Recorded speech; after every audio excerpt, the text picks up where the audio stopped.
Welcome. I am Anna Imagination. Welcome. I am Anna Imagination from the Healing Garden. And I am doing this particular video to talk about self alignment and the subconsciousness. There is a lot of information that is not being talked about when it comes to psychology. That is because the information that I have is something I had to discover on my own journey. I studied psychology, philosophy, and sociology for 27 years, but I did not do it in a classroom textbook setting. I did it in the war zone. I did it in the trauma zone. And I did it in secret to get myself out of the situation I was in. I would learn something, apply it, it would make my situation worse or better. I would tweak it, it would make my situation better. This is growth. You then tweak that, make it a little better, and it changes the situation. It either makes it worse or it makes it better. You tweak it again, and it makes the situation better. Now you know the right way. And I'm going to amend this to say, now you know the right way for that certain scenario. I was placed into so many different scenarios that I ended up eventually with almost every major mental illness. And then I continued to tweak it until I undid all of it and got myself out. And then I deliberately put myself into the situation with my tools, tested them out, and got myself back out again. And I did this for 30 years. As I talk to people and as they present situations to me, I present more information and I present them with what I know and I tweak it and I teach them how to tweak it. You have a situation A. You do A. You keep doing A. You keep doing A. Actually, your subconscious is doing A. And your conscious mind is going, I don't understand what's going on. So I'm going to call this Anna's subconscious class. This is a class that I'm going to be just teaching how the subconscious works, what it is, all the parts, and what exactly this means for you. So I want you to take a minute right now. You are you. Take that in. Take it all in. What you are experiencing right now through listening in your five senses is called the consciousness, the conscious mind. You. According to the CDC and NIM, that means 5%. Your subconscious actually operates 95% of your entire life. But we don't know what the subconscious does. We don't know what exactly it's for. We don't know its purpose. Most of us don't even know what it is. Most of us incorrectly think that the subconscious is the unconscious. And that's not it at all. Un in Latin does not mean sub. Sub means below. Un means not or turned off. So your conscious mind is basically a puppet to your subconscious mind. The problem is none of us are taught what the subconscious mind does, how to work with it, how to talk with it. Most of us don't even know that the subconscious mind is made up of many parts, and most of us don't know what those parts are. So the purpose of this class is to provide all this information to you. What we're going to start with is the alignment. You have your alignment, and then you have the subconsciousness. The alignment, when we are born, there are 5 pieces to the alignment that all come into place. The first thing that takes into place, or the first thing that comes in, is your ethics. Your ethics are solely determined on your religion, your culture, your environment, your parents, your teachers, the influences of the world around you that you are taught should be ethical and should not be. There is an entire branch of philosophy that a person can study on morals and ethics. Or let's just do this the easy way. You can read Stephen Covey's book, 7 Habits for Highly Effective People. In 7 Habits for Highly Effective People, Stephen Covey has an entire section dedicated to learning what your ethics are and how to determine what your ethics are and what your ethics should be based on. I cannot recommend this book highly enough. In fact, it is like I have a reading list posted on my website. Take a look at my reading list. Seven Habits for Highly Effective People is almost number one. And the reason why is because it explains to you the importance of having your own ethics and not allowing your ethics to be determined by third parties or religions or cultures, but instead by you. So that's the first thing. The second thing we are given is our beliefs. Now, beliefs are not ethics. An ethic is a law. It is a moral law of your nature. It is natural law that you hold yourself to. My natural law is do no harm. I was not raised Buddhist, but this is something that I am very adamant about. Do no harm. The flip side of all of that, the other ethic that I have, is if you make a promise, that promise becomes your bond. My loyalty to a person who I promise or commit to is so extraordinarily high that it binds me on such a subconscious level that I don't have to think about it. That is ethics. It's a peaceful person who suddenly has to act out of violence. And they're not going to be okay with that because they have violated their ethics. It is their natural law. A belief is very flexible. A belief can be influenced very easily, too easily, by abusers and gaslighters.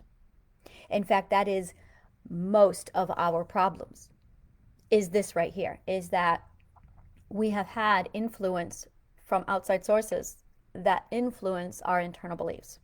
This is a problem. This is a huge problem because now you have, let's say you meet Hitler or a neo-Nazi, and they have mastered the art of embedding false beliefs into you. And many of them have. Many, many bad people have. In fact, this is what makes them bad, is they know how to do this so smoothly. Their subconscious runs and operates on this process. They don't know they're doing it. This is narcissism. A narcissism, I've seen so much out there about a narcissism is just that way. No, a narcissism is just another abused person. You transfer your abuse into type A. A narcissist will transfer their abuse into a different type. So now you have somebody who handles abuse differently. So they're just another kind of abused person. And like your mental illness, their mental illness runs and operates completely on the subconscious. They don't know they're doing it. Are they malicious? Yes, some of them are. Not all of them. You can have a very empathetic, very sincere narcissist. You really can. Oh my God, can you? You can have somebody who really does not know that they're harming you. They don't know that they're a narcissist. Because our society says that narcissists look like A. And then a vulnerable narcissist comes along and you go, whoa, what is this? And it's not until later that you're in it. And then you're hurt and you're vindictive maybe. Sometimes you're spiteful and you're angry. And one of the common remarks back is that person they're pure evil. Narcissism is another subconscious mental illness. It's just how they're wired. And if they can turn off the wiring, they're not a narcissist. In fact, narcissism is a trigger. So you could have two people, or one person with two different sides to them, where this is their non-triggered side. La la la la la, and they're happy. They get triggered and then they switch. Some people switch to depression. Some people switch to borderline personality disorder. Some people switch over to PTSD. And some people switch over to narcissism. Some people can turn off the switch and they'll go back to being their happy little selves until the next trigger comes along. Or it doesn't turn off. The trigger permanently stays on and they walk around permanently with whatever mental illness was triggered. My ex-husband, I have two ex-husbands. My second ex-husband never had his switch turned off. He was triggered and it stayed on. It never turned off. Never. And he's a diagnosed narcissist. My first husband, also a diagnosed narcissist, had the switch turn on and off. So he had his wonderful, glorious self and this trigger that would turn on his narcissism and then turn it off again. So I got to see 8 years living with somebody who had that switch that went on and off. And it was like living with someone who was bipolar, because he would go from being A and then switch over to B. It wasn't bipolar. It was mental illness. It's being switched on and being switched off through triggers. Knowing what your triggers are, that's the key to controlling it. But my second husband, 12 years with him, where I watched it turn on and it stayed on. It never turned off. There was never any dormant mode. There was never any sleep mode. I have never known him to be without his narcissism turned on. It's always on. Now, it can turn off if he knows how to do the work. And by the way, he was a grandiose narcissist. My first husband was a vulnerable narcissist. My mother is complex, but vulnerable narcissism. So when you have all these are called fail-safes. Mental illnesses are the subconscious's fail-safes. So getting back to the alignment, when you have an abuser, a narcissist come in and they attack the beliefs, this is their subconscious at work. And unfortunately, they require a victim and the victim's cooperation. And the best way to guarantee cooperation is by making you think that there is a problem with you. So we're going to put a bookmark in that. And we're going to leave it there. And that is you having your belief system. You have your belief system. Now, when your belief system is solid, when it's built off of healthy beliefs and healthy self-image is 100% your belief system. You judging your self-worth, that's all your belief system. When you have a healthy belief system, your beliefs and your ethics can mesh beautifully, complement each other, and that forms a very healthy perspective. It's subconscious also. It produces a healthy subconscious. It produces a healthy perspective. Now, we're also given our voice and we are given our behavior that are meant to be tools to reinforce the ethics and the beliefs. So that if you see somebody doing something wrong, if you see somebody hurting another person, ethically, you believe that what they are doing is wrong. Ethically, it is wrong to you. Your belief is that you stand up for people who need it. Your belief is that you interfere and do something about it. That's the belief. There's the ethic. You believe that you have the ability and the strength to stand up and say, hey, you shouldn't be treating people like that. That's you supporting your ethic. That's you using your voice and your actions to support your ethics and your beliefs. You're going to use these 4 elements to reinforce your solid perspective. Your perspective just got a very clear dose of this is right, this is wrong, these are my beliefs, these are the actions and the words I'm going to use to make sure that I do what's right ethically and I uphold my beliefs. Now you have a solid perspective. This alignment is the core of the self. It is called the cognitive core. This is what I've called it. It's the cognitive core, and it is located inside of your id. You remember Freud, id, superego, and ego. I don't talk very much on ego and superego. I talk a lot, tech problems, one moment. I talk mostly on the id.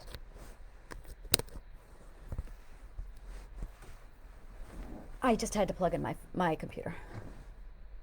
The id is the identity. It is located on the 3rd level of the subconsciousness.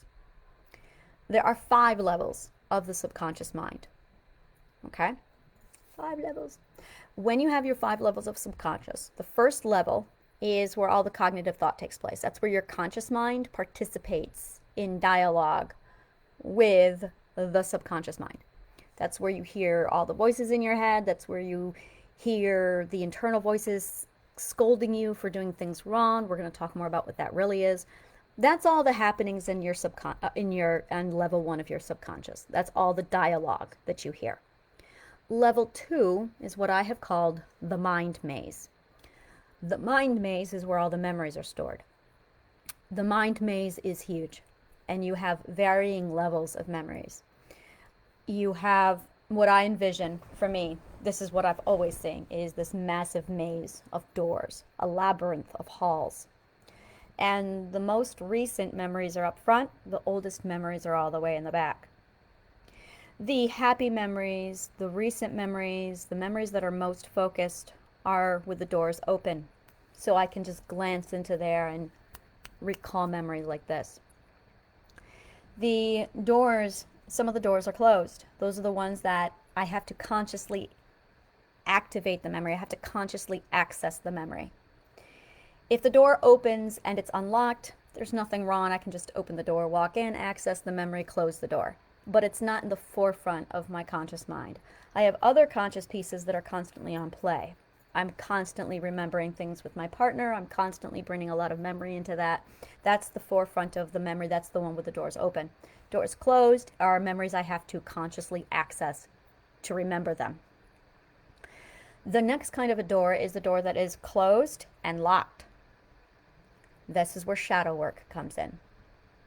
The locked doors are the doors filled with bad memories that your subconscious is saying, you're not ready for that. This is one of the goals of the subconscious.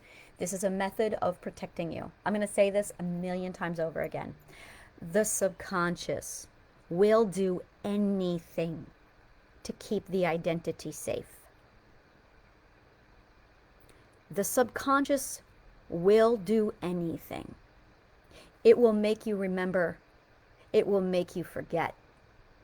It will make you remember things that weren't real. It will plant false memories inside of you. It can and it will wipe entire decades of memory away from you. It will alter your personality. It will lie to you. Your subconscious will lie to you.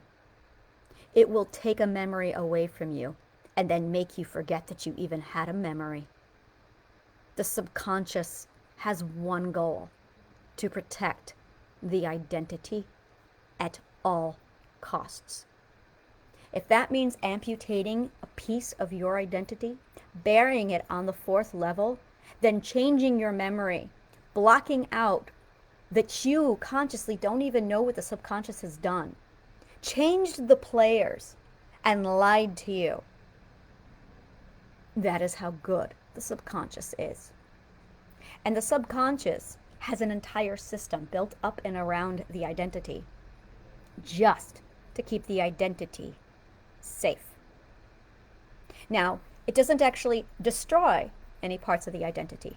It just takes them, buries them, hides them, cleans the memory completely. Like really, the subconscious mind really needs to work for the CIA. It's insane what the subconscious can pull off. It's crazy. That all being said, this is what the subconscious does. This is all it's for. And it's not a thing, a single voice, Jiminy Cricket in the back of your voice or back of your head telling you what you should and shouldn't do. No. Throw that crap out. That is not what the subconscious is. The subconscious is a full working 5-level system. It is completely loaded with more fail safes than you can possibly imagine, than any of us can possibly imagine. It is an entire system designed to protect you. All of you. It is malicious, conniving, and it's got a goal to do. It is highly logical. I suspect that when Freud talked about the ego and the superego, he was referring to the subconscious as a whole, but which is why I don't talk about the ego, which is why I don't do any work on the ego or the superego, because it doesn't check out. It's not logical. But the id is extraordinary. The id is your identity, and it lives on level 3. In fact, level 3 is 100% dedicated to your id. It is your identity. It has a gender. Mine is a girl. It has an age. Mine is 8 years old. It has a name. Mine is named Angel, and she has a voice. The id is responsible for all of their emotions, all, 100%. This is not a debate. Yes, yes, yes, it comes from the amygdala. Yes, very good. Scientists can sit down, point at the amygdala, and say, yes, yes, this right here is where all the emotions and the hormones are coming from. Very good. Now, actually, I don't think hormones are all coming from there. Some of them are, but emotions come from the amygdala. Very good. The amygdala is the identity. If I were to sit down subconsciously and pinpoint where in the mind it's located, the identity in the amygdala. In fact, that's the only part of the subconscious brain where I can sit down and say, this part matches up to this part. Okay, that and the mind maze. We all know that the wrinkles in the brain are the mind maze. So level 3 is where the identity is. Now, I'm saying levels because level 1 is that forefront of your conscious mind. Oh, I gotta get up and go to work today. That's your forefront. You listen to somebody, a husband, a partner, a wife say something to you, you don't agree, and inside you start thinking, yeah, that's not exactly accurate, is it? Well, that would be level 1. And I say level 1 because it's always there. It's right at the forefront of your consciousness, of your subconsciousness. It's easily accessible. We all go in and out of it all the time. Level 2, that mind maze, we all have memory. We all have that mind. Well, many of us have memory. Many of us have mind mazes. Many of us access, every time we reminisce, every time we're nostalgic, we access those memories. It's not readily accessible like our thoughts are, but it's there on that second level. So when I say level, I mean how accessible is it? That's what I'm referring to. Levels indicates how accessible is it. So level 1, that in, out again thought that passes in our minds. Level 2 is the memory. Level 3 is the identity. So the id is responsible for our dreams, our emotions, our feelings. The id is responsible for our desires and what we want. Everything about what we want and what we don't want comes from the id. This is my favorite. What we love comes from the id. What we love. I love coffee, cats, jewelry, knitting, sparkly bits, fuzzy blankets, fuzzy pillows. I love trees and nature, the ocean, the wind, the rain.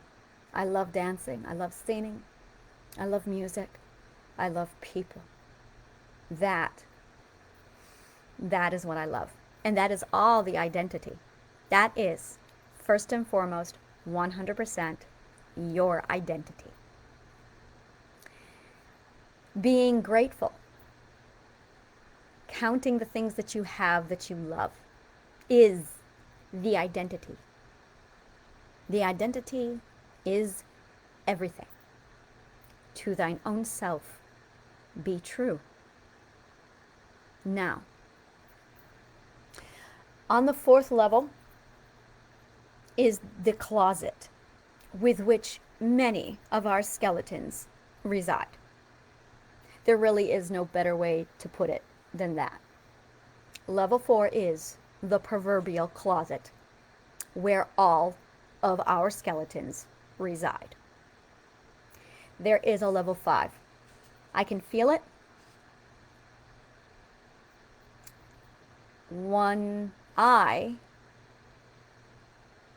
My cognitive, how do I explain this to you? Bluntly, I have multiple personality disorder. I am Angela. That is my birth name. I have not been Angela since I was 8 years old. 2 months ago, I integrated. I was able to, well, my alters got into an argument with each other, and I had had enough. And I said, you know what? You guys are making a mess of everything. I don't need you anymore. I'm in charge now. And I integrated. So I'm talking as me, finally. I have been imprisoned inside of my subconscious for 34 years. That is how I know it so well. I was on the fifth level. That's where I was. That's how I know there's a fifth level. It's because that is where Joanna, one of my alters, put me, was the fifth level. Now I'm going to show you what the subconscious mind did, because this is extraordinary. My subconscious loved me so much that when I was attacked at 8 years old, it put Joanna in charge. It broke out me, the vegetarian, feminist, lesbian hippie, and crammed me into the fifth level. Then it wiped Joanna's mind completely clean from every memory prior to 8 years old, except New York City. She was allowed to keep that memory and one other memory. I don't like talking about that other memory. She was allowed 2 memories. That being said, the subconscious then wiped Joanna's memory clean, making Joanna think that Joanna was not only a non-multiple, mentally healthy, but it also made Joanna think that Joanna was the one in charge with the core personality. When the personalities started to come out, the personalities knew that they were all personalities and alters, but Joanna did not. Joanna had no idea, because the subconscious cleaned out her memory that effectively. The subconscious then played another trick on Joanna. This is a year ago. When all the multiples came out and all the alters revealed themselves and said, "Hi, this is who I am," and "Hi, this is who I am," the cognitive core, my true self, Angela, was still buried in the fifth level. Joanna had to process all of this information and think, oh my God, who are all these, what am I? Joanna concluded that she was the core and that all of the multiples around her were the multiples. She had to realize at some point that she was an alter. I cannot begin to tell you how much that really messed us up. A lot. I can laugh about it now, but at the time, it was a complete and total self-destruction of the identity. Because Joanna thought that Joanna was the core, and she was just another alter. Yeah, that really messed up with, we are talking the mother of all identity crises. It's like that moment in Rick and Morty when Beth realizes that she's a clone. That is exactly it. I had that moment. That you're not real. That is how powerful the subconscious is. And there was a lot of working with the subconscious. All of us taking turns, having conversations with the subconscious, having conversations with the identity and all of the alters. While the cognitive core, while the core personality, me, remained silent in the fifth level. No, this was a debate, a massive debate that took place between my subconscious, all the parts of my subconscious. There was one other part that I have not yet mentioned yet. And the identity that all came together. It was extraordinary. It was absolutely powerful and extraordinary. And it took a year of these discussions and debates before the subconscious calmed down and finally said, okay, all right. Okay, you're ready for this. Joanna's not the real core. The real core is in the 5th level. It's Angela. Joanna's not real. Joanna had to grieve. Joanna had to deal with it. She had to process that. More mental work was required. So, when I say to you, going back to the alignment, beliefs, ethics, actions, voice, and your perspective, that system is called your cognitive core and your alignment, self-alignment. This is who you are. This is your identity. This sits very comfortably, very solidly inside your id. This is your identity. This is who you are. Authentic living is living with these 5 elements aligned. You can't do that if you have been abused and you have not yet sorted out this alignment. This alignment is all the source to emotions. It is all, every emotion, every one of them. All mental illness comes from this. Mental illness is the fail-safe. So this is how the subconscious works. Now that you understand the identity and what this is, what those 5 elements mean for the identity, and you have the identity on that 3rd level. Now, I'm going to flip everything around.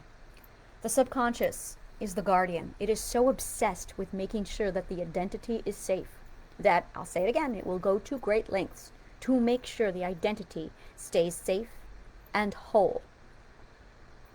When I was in the middle of my switching, one of the things that I had the luxury of learning was that Joanna was the one with all the mental illnesses. Just Joanna. Because only Joanna was subjected to the abuse. It was only Joanna. It was extraordinary. I, Angela, received the abuse between birth and 8 years old. But Joanna received the abuse from 8 years old up to 2020. Literally 2020. That's when it all stopped. So Joanna had all these mental illnesses. So when I switched into my other altars, Kalan, Berrigan, Imagination, those are my other 3. Whenever I switched into one of the other 3, there was no mental illness. I literally would go from having an entire fit. My partner learned this about me. He figured it out. When my altars came out, he would watch me having a mental breakdown as Joanna. He would use a trigger deliberately to switch me over to Imagination. And instantly, my mental illness would stop. Instantly. It was extraordinary because I could experience and develop memories of a life without mental illness. I could see what life without abuse looked like through 3 other perspectives. And then, okay, it's time for, the problem is I ended up stopped being Joanna, so I stopped doing the work. So then I had to become Joanna permanently again so I could do the work. And I had to work out all of my trauma as each altar. Joanna had the most work to do because Joanna was the most abused. Once that was done, then there became a power struggle over which of the altars were going to be in charge. That was the one thing they could not agree on. And when the more that happened, the more it came out that, Angela needed to be in charge, that I needed to be in charge. And that's when I stepped up and said, you guys are making a mess of everything. I'm all done. I'm taking over. I don't need you anymore. And that's huge. That is huge. That is the core to curing mental illness. When you realize you don't need the fail-safes anymore. So back to the subconscious. Now let's assume for a moment that you have a person, they're born, and they have, this is what you don't see. When a person is born, they are born with their agency, their power of choice, and their subconscious, and their identity. I really need to write these things down because this is it. When we are born with these 4 things. Identity, agency or identity, subconscious, power of choice. Oh, I cannot remember what I just said. I'm going to have to go back to like 34. I put it in my brain, 34. It'll come back to me. but for now. But we're infants. And we lack communication skills. We lack a lot. So the power of choice immediately goes over to mommy and daddy. The agency and the identity sit there, and they need to become things that the self needs to find later. In fact, that is, as parents, that is our job. That is our only job as parents, is to make sure that the child safely discovers their agency. That is all you have to do. That is your job. If you're a parent, that is your goal. Not to protect the child, to provide the child with a safe environment where they can discover their agency. You, as the parent or caregiver, is to hang on to the power of choice until they are old enough to receive parts of it, so that by the time they are 20, they have all the power of choice. When you balance these two things, that's parenting. That's good parenting, if you balance it properly. Now you have a parent who's a narcissist. You have a parent who's vindictive. You have a parent with mental illness. You have really bad parents out there. Now they're going to use the power of choice and hoard it. They're going to purposely and deliberately keep it away from the child, to control the child. They're going to suppress and take away the child's agency. They're going to make sure the child cannot discover its own agency, because then it would be free and not obedient. This is about slavery. This is about societal slavery. I talk a lot about societal slavery. It's an ugly term. It's not pretty, and it's not something none of us want to think about, but it's real, and it's the truth. There is societal slavery happening all over the place. I am mindful of it. I am aware of it because I had to escape from it. So now I'm in New York City, and I see it everywhere. I see it in marketing. I see it in corporate America. I see it in families. I see it in spouses. I see it between children. I see it everywhere. I have taught it to my daughter. I've taught it to my son. Now, they see it. I have a conversation with a client. I show them the societal slavery that takes place. And they go, oh my God. Fun fact, when I show this to Black people or minority groups, the response I get is, yeah, I know. It's white people. I'm saying it. White people who do not know that there is societal slavery still happening. That is part of white privilege. Yeah, I'm getting into some really hot topics. I'm sorry, not sorry. This is white privilege. It's being oblivious to really what's going on. This is societal slavery. I'm going to be delving a lot into what it is, because once you understand what societal slavery is, you kind of catch up to the program and you see what's going on. But it all comes back to, you have an abuser forcing the power of choice away from a person, and you're not allowing them their agency. It is that simple. If you are not free, then you are a Occam's razor. If you're not free, then you are. That all being said, the subconscious comes into play as soon as damage starts to happen to the identity. The subconscious is dormant. It has its own operating system. It has its healthy mode and its trauma mode. Let's not go so black and white. Let's change this up. Let's say it has its healthy mode and it has a rainbow of spectrum between healthy and trauma. And your subconscious is designed to protect the identity. So it's going to do anything and everything possible to keep it safe. Let's not go black and white. Let's keep it in that colorful, gray, shaded area. If you have a mother who is always negative, who always looks at the downside, who always spots your failures, that's going to go into your subconscious to protect the identity and say, Oh, we need to make sure that we always keep X in check to keep the identity, and it immediately alters the program. Instantly. And the more exposed you are to it, the more it's going to alter the program. Until the third party voices are inside your subconscious, replaying it to you constantly. That's one of the three emotional types. There are three emotional types. This is the other part of the subconscious. There are three emotional types. And if you need all this written down, this is absolutely written down. This is all over the place. This is the information I give to people for free because it is so important that we all have this. The three emotional types are authentic emotions, your identity's emotions. These are the emotions that are untainted, they are whole, they are authentic. They are usually quiet and simple. They are pure. I can't say love because immediately I say love and you're going to think of something. But I don't know if who and what you're thinking about is toxic, controlling love, quote unquote, which actually isn't love at all, or if it's actually healthy love. And I really want to go out on a limb and say it's probably going to be the toxic love because you thought about it like that. Did you think about your cat, your dog? That's love.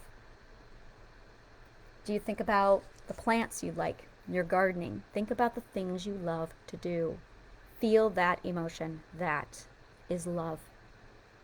When you are in love with someone in a healthy manner, it's the same type of love. If it's a stronger love, I gotta hold on to them, that's not love. That is fear and trauma. It took me a very long time to learn that that was not love.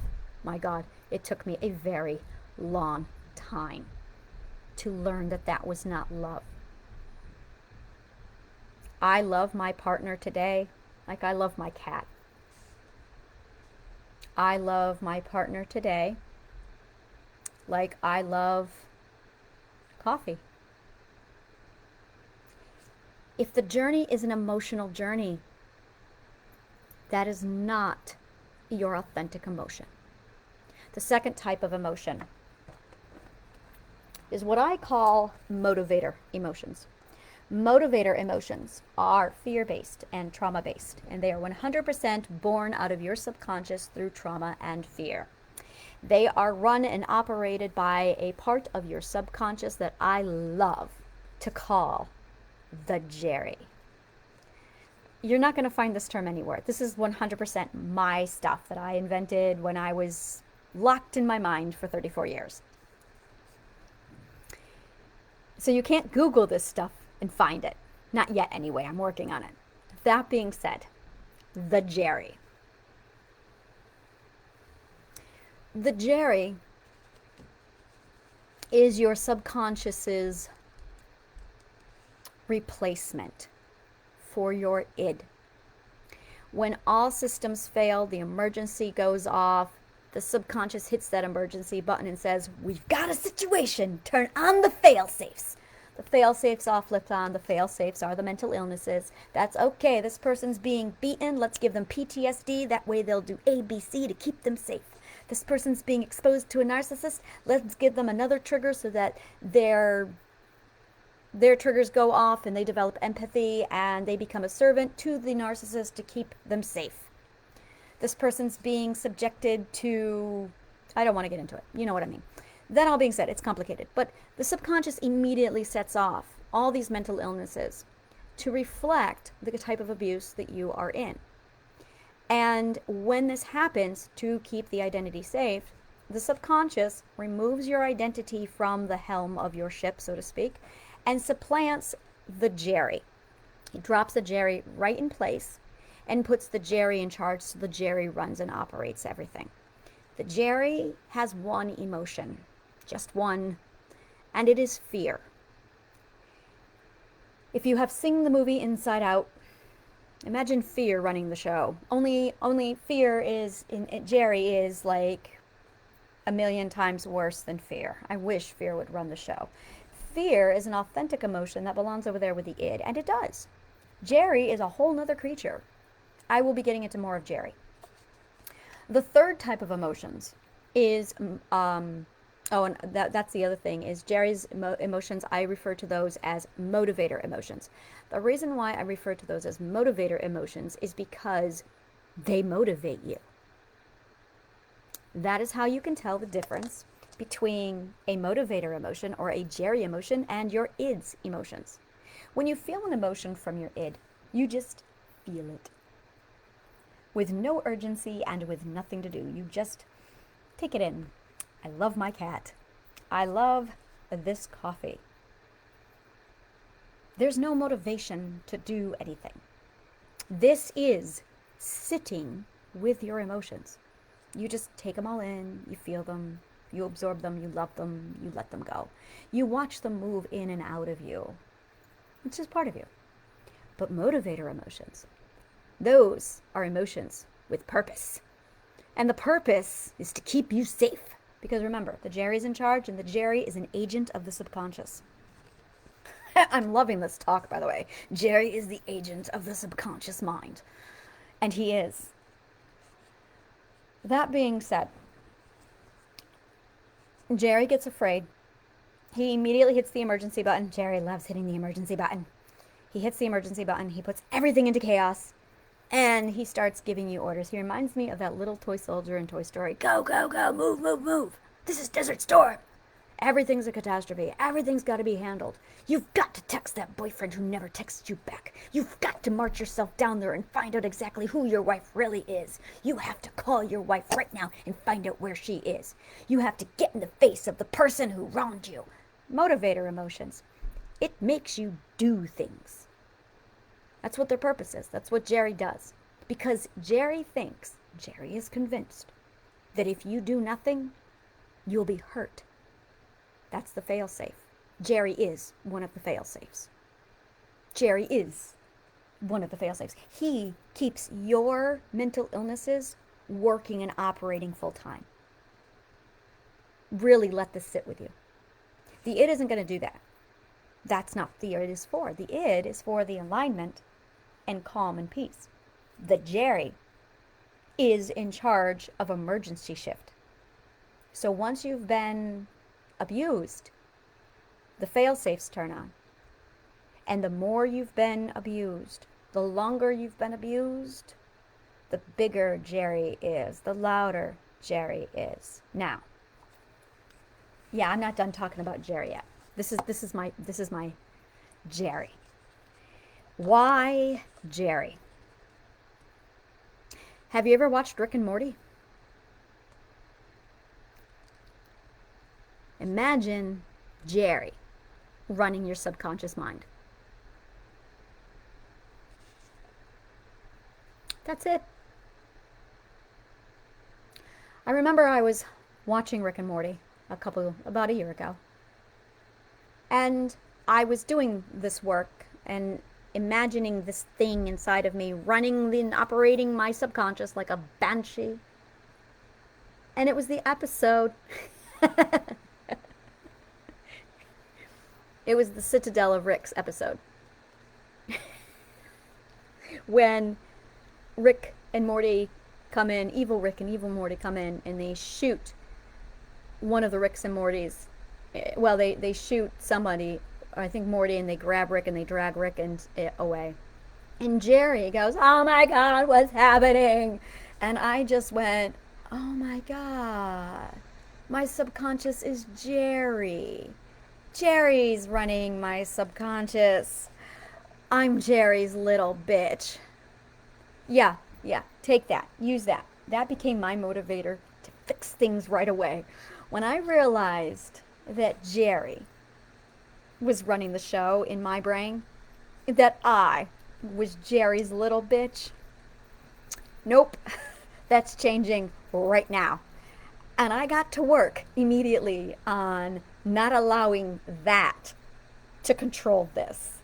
Oh, it was so enlightening. And it's so funny whenever I'm with a client and I talk to them about this and then I reveal who Jerry is, it's the same response every time. Oh. Don't worry, don't panic.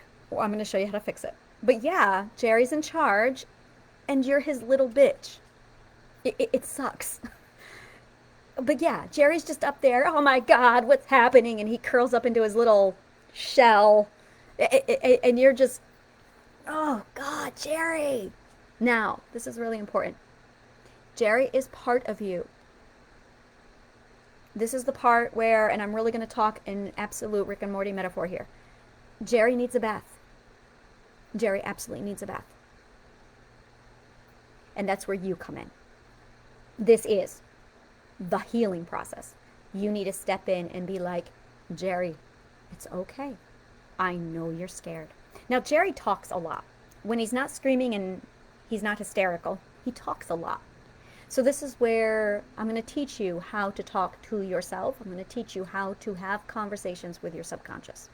So that is the motivator emotions. The third type of emotion is guilt. Actually, it's shame, but a lot of people don't know what shame feels like, and a lot of people don't know how to separate shame from guilt.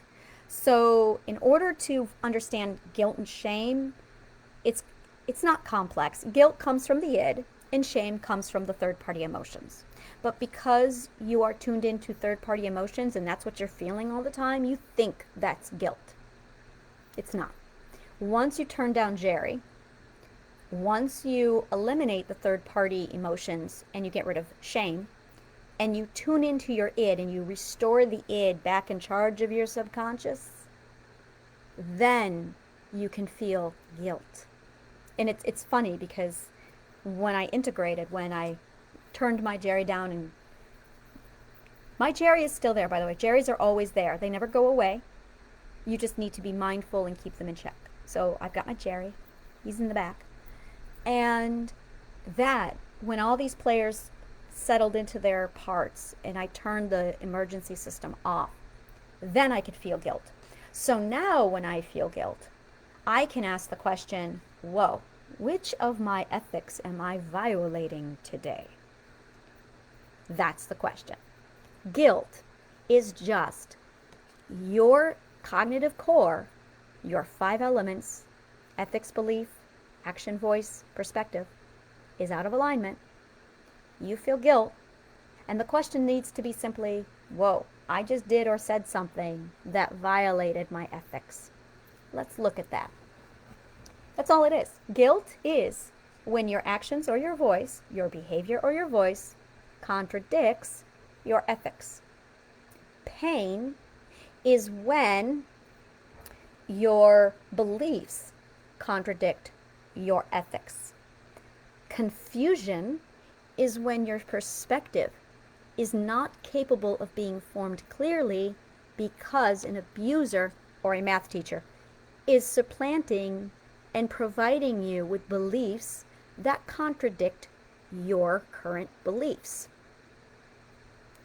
Got it? By using your emotions, by knowing which emotions you're feeling and how each emotion relates to your identity's cognitive core, you can figure out exactly which of your 5 elements are being violated or just not being maintained properly. So when you feel an emotion, you should be asking questions like, what's going on? Well, now you know it's one of these 5 elements out of alignment. Is your actions and your behavior ethically aligning with your ethics? Is your beliefs being conflicted with another person's beliefs? So you feel confusion. Is your beliefs no longer complementing or aligned with your ethics? So now you have pain. Do you suffer from mental illness? So your entire system is turned on in emergency mode because of what an abuser did to your alignment. So the Healing Garden, this is all we do. This is all I do, is I mentor people on how to heal their emotional suffering, their mental pain, and their mental illness by showing them, educating them about the subconscious mind, all of the parts of it, how it works. So back to the conscious mind, back to the third-party emotions. Third-party emotions are the mental tapes. That's what the psych world refers to them, your mental tapes. It's the voices in your head. Those are basically usually statements from parents. It's usually your mother or your father, and it could be a sibling, or a spouse. Okay? I'm going to say it's very much just those mental tapes that an abuser has placed inside of you to basically keep you subservient and keep you catering to this societal slave system. This is what the third party emotions are doing. Those third party voices are making you feel guilty for being your authentic self. Those third party emotions are making you feel shame for being your authentic self. Because when you are your authentic self, you are not obedient. That's the system. So you have these three emotional parts. You have your id with your authentic emotions from your cognitive core. You have your Jerry with his motivator emotions running the entire subconscious on his fear system. And you have third-party emotions, that shame, that constantly makes sure that you stay where you belong in your place, serving the abuser. Because you're a slave and you just don't know it.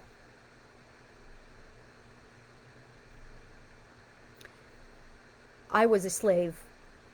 Like, I had chains on my wrists. I had scars for 2 years from the chains. I was locked in bedrooms. I was a slave. I remember I was at the emergency room about 2 years ago, and they took away my phone. They put a guard at my door while they evaluated me.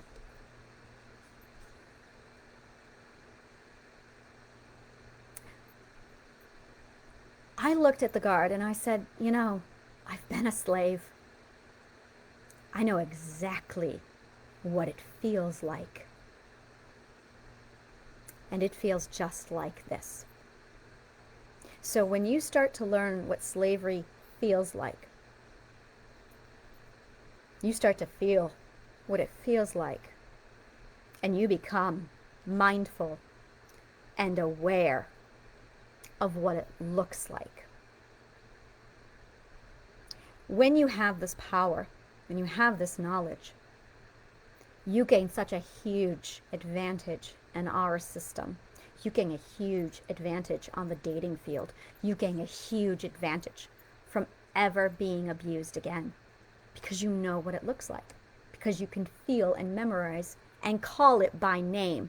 Oh, I have a whole thing about naming. Oh, I have a thing about naming. So, that being said, we're going to do a quick recap here. You have your 5 elements of your identity, your ethics, your beliefs, your actions, your voice, your perspective. That is your cognitive core. It makes up your id, your identity, located on the 3rd level. Your subconscious's goal, the whole purpose, the whole thing of its existence is to preserve and protect the identity on the 3rd level. You have all your conscious thoughts in and out on your 1st level, your memory mind maze on your 2nd level, the identity on that 3rd level, and on the 4th level is your proverbial closet with all of your skeletons. And the 5th level, I don't know. That's just where, I guess, the subconscious buries its most deepest, darkest secrets from the conscious mind.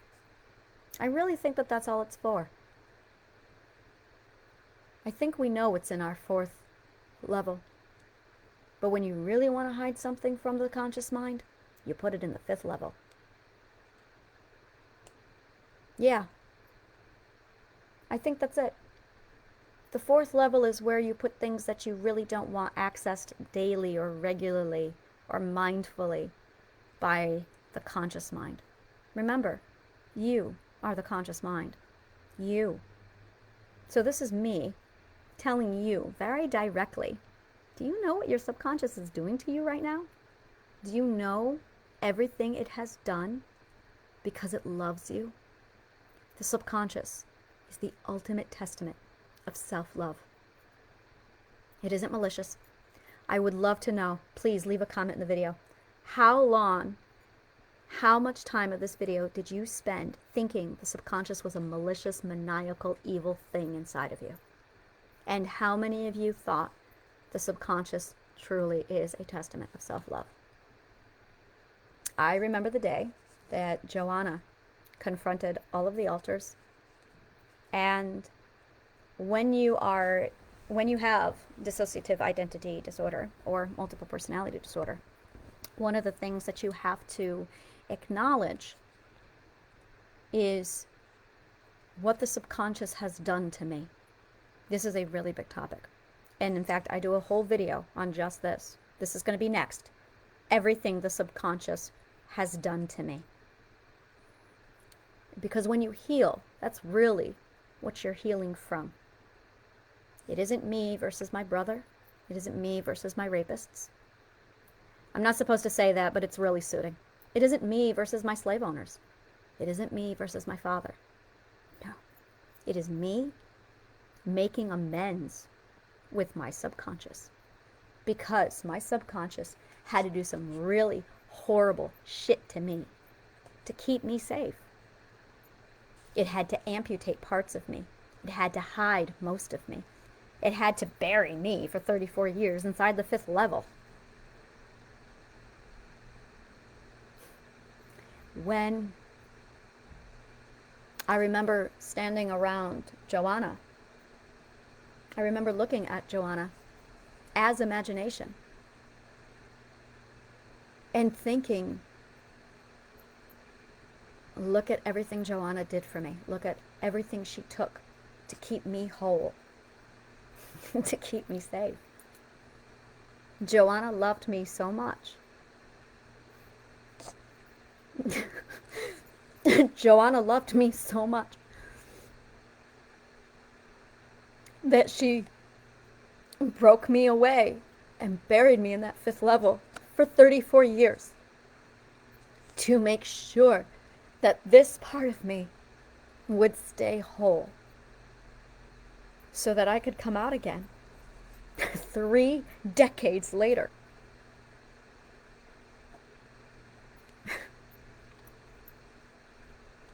So, this is really what I want to do. I want to tell every one of you that you don't know what your subconscious has done for you. You didn't lose yourself. It's all there. I know where. I lived there for 34 years. I know how to get there. I know how to access it. And that's my goal. I am literally looking for 12 people. Only 12. Who I can reach into, mentor this, and teach them. This is how it's done. I am looking for 12 people. I am looking for my people. It is not going to be easy, but I can give you the step-by-step instruction, and I can walk you through this. This is subconscious health. I know how to turn the switch off. I know how to calm down the Jerry. I know how to eliminate the third-party voices.